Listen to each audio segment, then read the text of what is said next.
Vouloir faire fonctionner les anciens schémas à tout prix, plutôt qu'évoluer et changer à travers ses choix et sa vie. Coronavirus, décodage inconscient. Conflit avec le partage. Croire que l'autre détient les clés de notre vie ou est l'obstacle de notre réalisation, ou que nous sommes nous-mêmes l'obstacle ou la clé de réalisation de l'autre. Opposition, individualité et liberté. Les gens croient qu'en niant leur individualité, ils vont pouvoir être libres, illusion de ne plus avoir d'attache par peur d'être manipulé. Alors que pour être libre, l'humain a besoin d'affirmer son individualité et ses choix.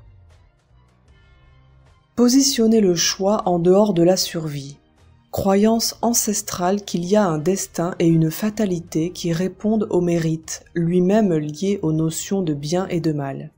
Le bien-pensant devenant l'être bon, le bien-agissant. Le choix est la seule sortie de ce système, car il implique les notions d'autorité et de pouvoir personnel, donc plus relatif et plus impliquant qu'un simple repère de bien et de mal absolu.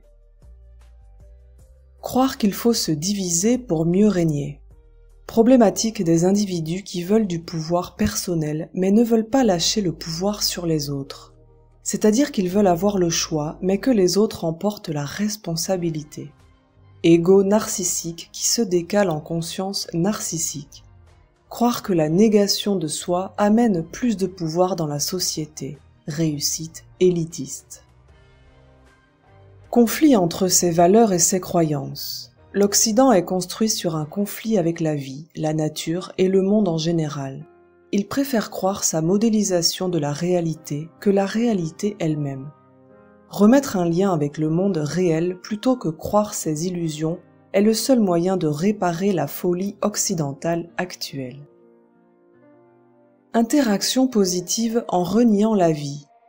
Croire que si on nie son désir, on aura l'autorisation de l'obtenir.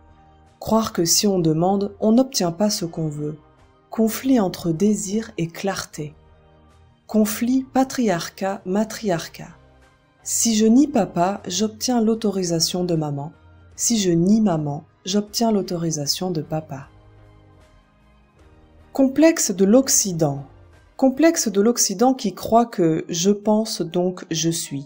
Croire que seule l'information existe dans le monde au détriment de la jouissance et de la conscience. Structuration du mental par opposition à l'émotionnel. Structuration de l'émotionnel par opposition au mental. Se créer en opposition à soi-même. Croire que sa vérité et sa jouissance sont deux opposés. Ne pas comprendre qu'il faut l'union des deux pour créer sa conscience. Stratégie de défense contre le monde. Pour rester soi-même face aux attentes contradictoires de la famille, de la société et des autres en général, le système profond finit par se couper en morceaux pour isoler ce qu'il est de ce qu'on attend de lui. Un système profond qui se fragmente finit par ne plus faire le lien entre ces divers éléments.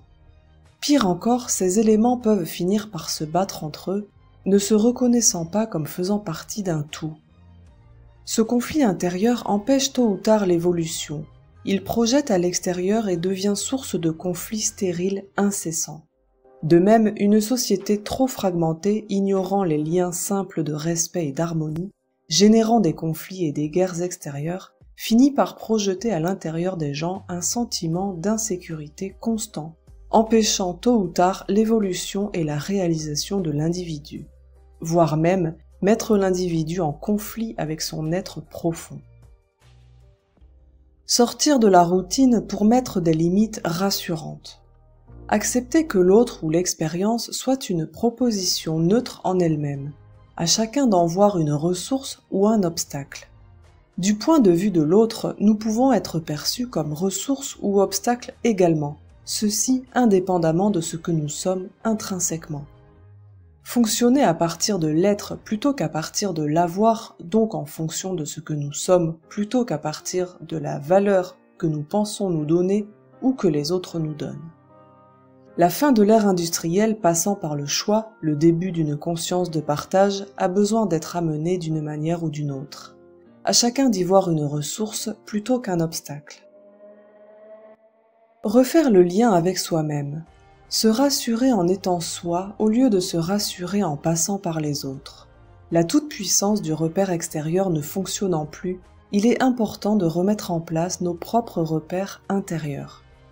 Pour que le 2 rapport à l'autre fonctionne à nouveau correctement, on a besoin d'abord que le 1 rapport à soi soit réparé.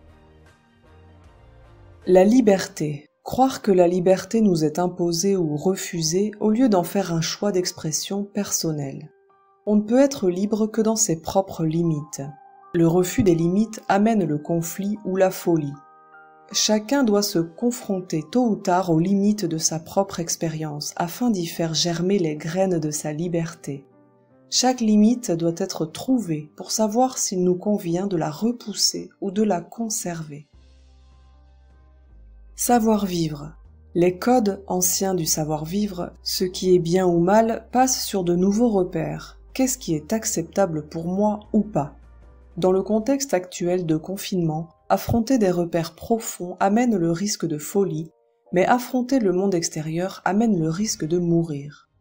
Les peurs sous-jacentes qui remontent de l'inconscient sont liées à cette contradiction. Vivre, c'est pondérer cette contradiction entre le risque et le désir. L'envie de rester un enfant. Un enfant apprend de ses parents, un adolescent apprend de ses choix, un adulte construit à partir de ses choix. Un enfant est dans l'incompréhension du monde et croit que tout se passe sans défi, là où un adulte a compris qu'il y aura toujours des défis à relever et qu'il s'adaptera. La société actuelle essaie de passer d'un fonctionnement infantile à un fonctionnement adulte en tronquant l'adolescent.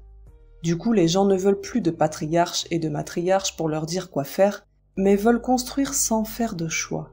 Il est temps d'apprendre de ses propres choix au lieu de générer un conflit avec l'autorité comme des enfants.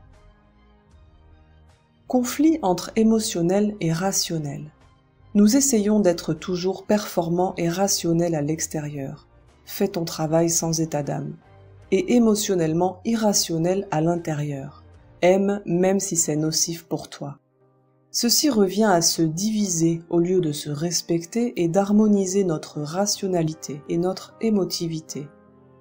Par exemple, d'un point de vue purement rationnel, on pourrait dire qu'un conflit renforce l'individualité en éliminant les faiblesses. Mais d'un point de vue harmonique, nous sommes faits pour ressentir et vivre, pas pour être performants à tout prix.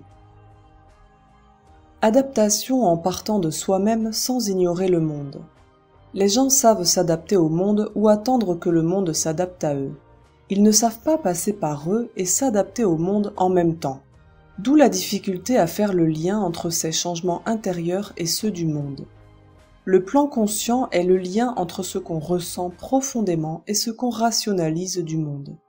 Dit autrement, la plupart des gens croient que la clarté d'esprit vient de ce qu'on comprend, alors qu'en fait, ils cherchent la clarté en termes de conscience, ce qui inclut la clarté d'esprit et la clarté de ce qu'on ressent.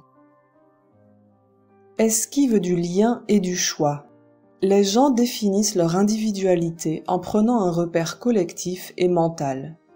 Si la société va bien, alors tout va bien, et si la société va mal, tout va mal.